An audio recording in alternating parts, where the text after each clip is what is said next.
वालेकुम दोस्तों, तो यार क्या हाल है। आज की इस वीडियो में हम रिजर्व फंड फंड्स 2002 प्राइवेट का ये क्वेश्चन सॉल्व करेंगे। ये क्वेश्चन जो है वो second year intermediate accounting Karachi board से लिया गया है। तो चलिए स्टार्ट करते हैं, इस क्वेश्चन को पढ़ते हैं। The following accounts are available on the books of a company. ठीक है, ये कुछ फॉलोइंग अकाउंट्स अवेलेबल हैं एक कंपनी बुक्स में। और ये कौन कौन से अकाउंट है। रिजर्व फॉर बैड डेट्स है, reserve for machinery replacement, cash dividend payable, stock dividend payable और पेटी कैश फंड्स। ठीक है, और उसके पीछे आपके पास रिक्वायरमेंट लिखी हुई है।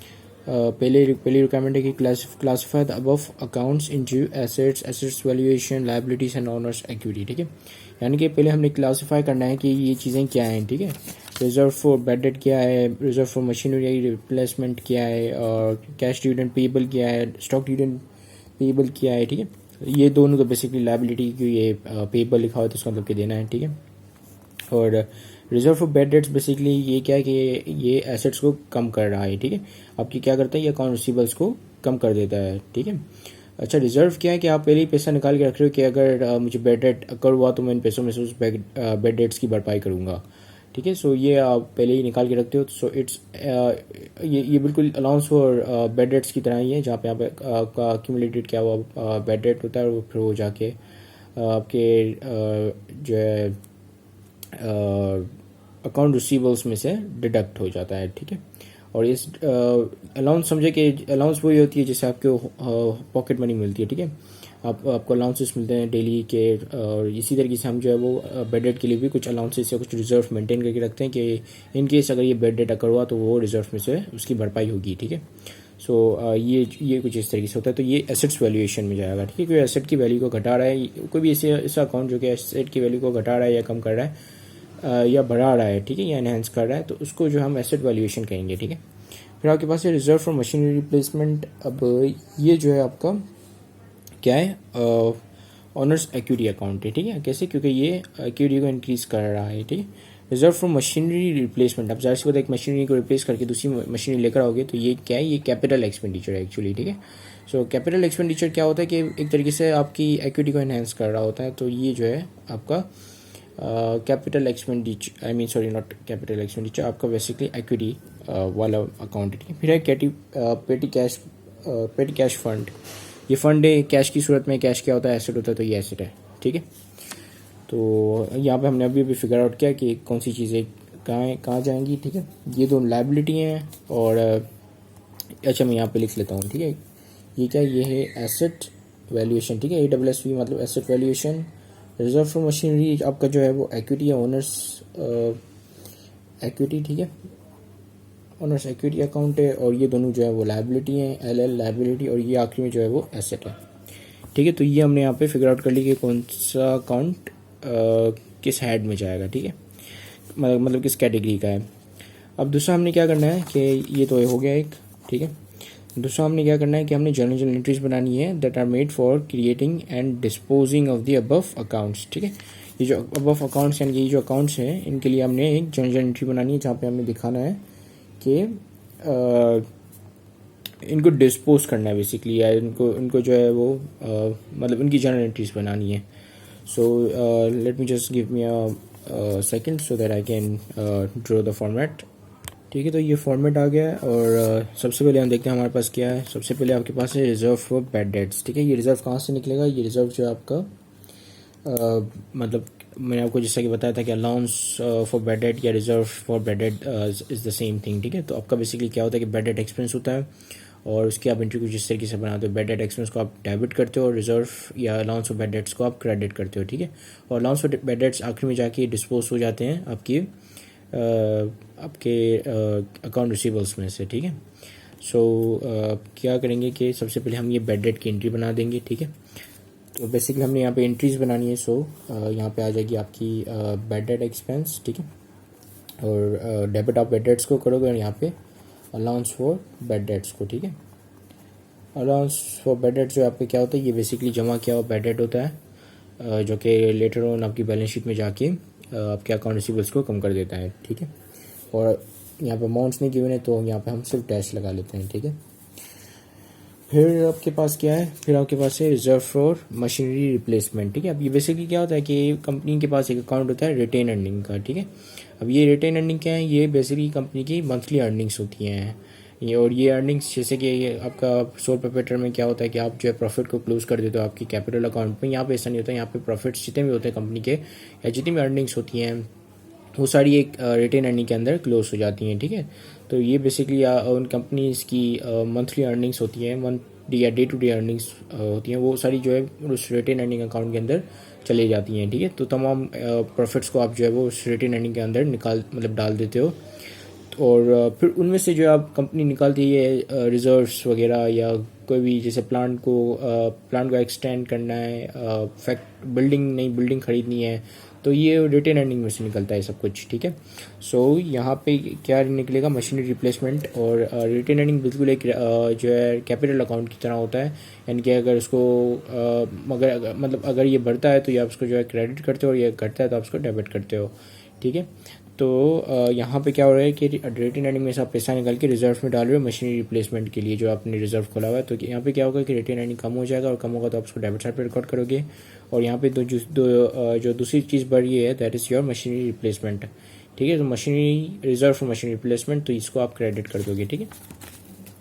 रिजर्व बिल्कुल आपके जो है कैपिटल अकाउंट्स की तरह काम करते हैं। ये भी जब आपके कम होते हैं तो आप उसको डेबिट करते हो और जब बढ़ते हैं तो आप उसको क्रेडिट करते हो, ठीक है। सो यहाँ पे आपके पास आ जाएगा रिजर्व फॉर मशीनरी, ठीक है। मैं इसे वीडियो को पोस्ट करके लिखता हूँ, ठीक है। तो इसकी एंट्री जो है इसको जिस तरीके से बनेगी, रिटेन अर्निंग को आप यहाँ पे डेबिट कर दोगे और रिजर्व फॉर मशीनरी को यहाँ पे क्रेडिट कर दोगे, ठीक है।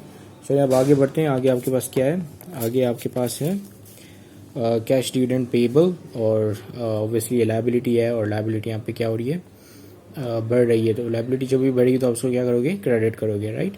सो और इसके अगेंस्ट क्या कहाँ से निकालोगे आप कैश डिविडेंड, मतलब कैश कहाँ से निकालोगे, ऑब्वियसली रिटेन अर्निंग से निकलेगा। और same goes for the stock dividend, ठीक है। ये भी रिटेन अर्निंग से निकलेगा। तो मैं दोनों की एंट्री साथ बनाऊंगा, ठीक है, जहाँ पे रिटेन अर्निंग आपका डेबिट होगा और ये दोनों क्रेडिट हो जाएंगे, ठीक है। ठीक है, तो ये कुछ इस तरीके से आपकी एंट्री आएगी और आपके पास अब बस जो है लास्ट एंट्री बची है विच इज़ पेटी कैश फंड्स, ठीक है। सो पेटी कैश फंड्स बेसिकली ये मतलब वो आप पैसा निकालते हो कैश में से, ये आपका रिटेन अर्निंग में से नहीं निकलता। ये आपके पास जो की बुक्स में जो कैश अवेलेबल होता है वहाँ से आप निकालते हो और ये कैश निकल के पेटी कैश में चला जाता है, ठीक है। सो यहाँ पे क्या क्रेडिट होगा, कैश क्रेडिट होगा, ओके। सो और पेटी कैश फंड भी एसेट है और कैश भी एसेट है, तो कैश क्रेडिट हुआ मतलब कि कैश कम हो गया, आपने ऑब्वियसली कैश निकाल के पेटी कैश में डाल दिया तो पेटी कैश बढ़ गया और पेटी कैश एसेट जब भी बढ़ेगा तो आप उसको क्या करोगे, डेबिट करोगे, ठीक है। तो यहाँ पे पेटी कैश फंड जो है वो डेबिट हो जाएंगे और कैश क्रेडिट हो जाएगा, ठीक है। तो उसकी कुछ इस तरीके से एंट्री बनेगी और यहाँ पे हमने तमाम जर्नल एंट्रीज बना ली हैं। अब हमने जो है वो क्या करना है, अब हमने इनको डिस्पोज करना है, ठीक है, disposing of the above entry, ठीक है। पहले आपने जर्नल एंट्रीज बनानी थी, अब डिस्पोजिंग एंट्रीज बनानी है, यानी कि इनका जो लेटर ऑन इफेक्ट क्या होगा, ठीक है।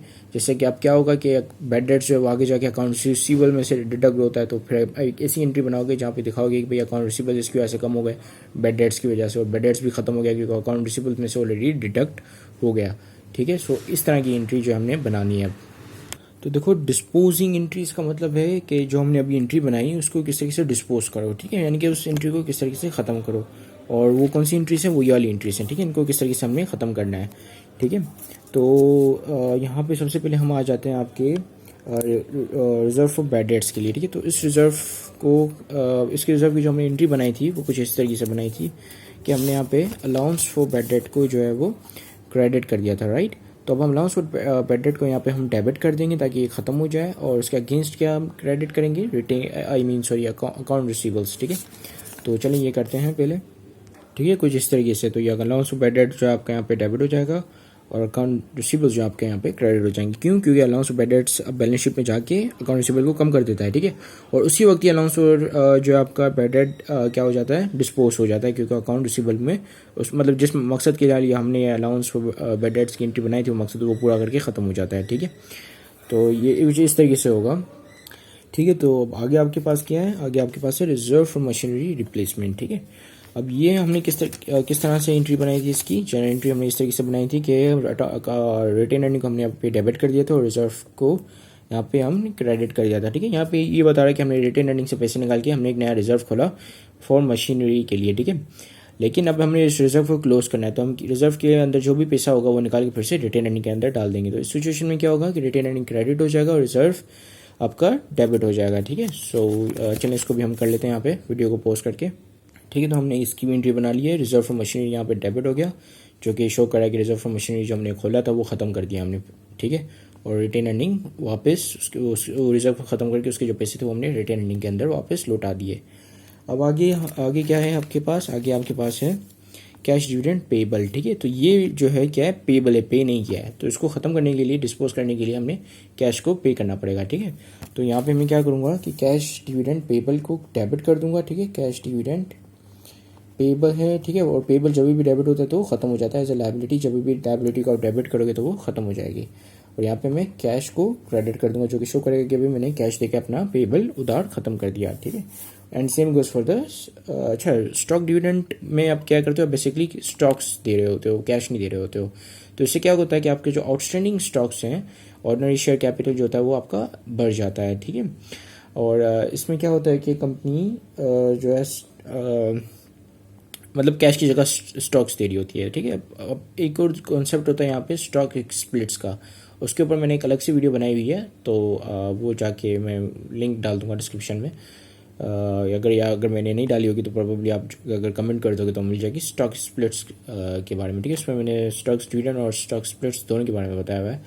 तो अगर आपको वो वीडियो देखनी हो तो मुझे कमेंट कर दीजिएगा, तो मैं वो वीडियो की लिंक पोस्ट कर दूँगा। अच्छा, तो यहाँ पे क्या होगा कि हम स्टॉक डिविडेंड जो है वो पेबल को ख़त्म कर देंगे डेबिट साइड पे रिकॉर्ड करके, ठीक है। और यहाँ पे क्रेडिट क्या होगा, ठीक है, ऑर्डिनरी शेयर कैपिटल, जो कि बढ़ गया ऑर्डिनरी शेयर कैपिटल। अब ऑर्डिनरी शेयर कैपिटल क्या होता है, it is basically the shares that you have issued, ठीक है। अब लेट्स सपोज कि कंपनी के पास जो है 200 शेयर्स हैं, उसमें से कंपनी ने जो है 100 शेयर्स इशू कर दिए, तो ऑर्डिनरी शेयर कैपिटल कितना होगा, outstanding share capital, ordinary outstanding एक ही चीज़ है, तो ये जो है 100 शेयर्स होंगे, ठीक है। और बाकी अथोराइज शेयर कितने होंगे, दैट वुड बी 200 शेयर्स, ठीक है। यानी कि जिसमें से 50% कंपनी ने इशू कर चुकी है कंपनी, ठीक है। अच्छा, तो हाँ यही बताना था। अब एडिशनल लेट्स सपोज कि एडिशनल 50 और करती है तो क्या होगा कि अब कंपनी के पास जो अथोराइज कैपिटल हुआ है वो हो गया 200 का, उतना ही रहेगा, और जो आउटस्टैंडिंग शेयर कैपिटल है वो बढ़ के 150 हो जाएगा, ठीक है।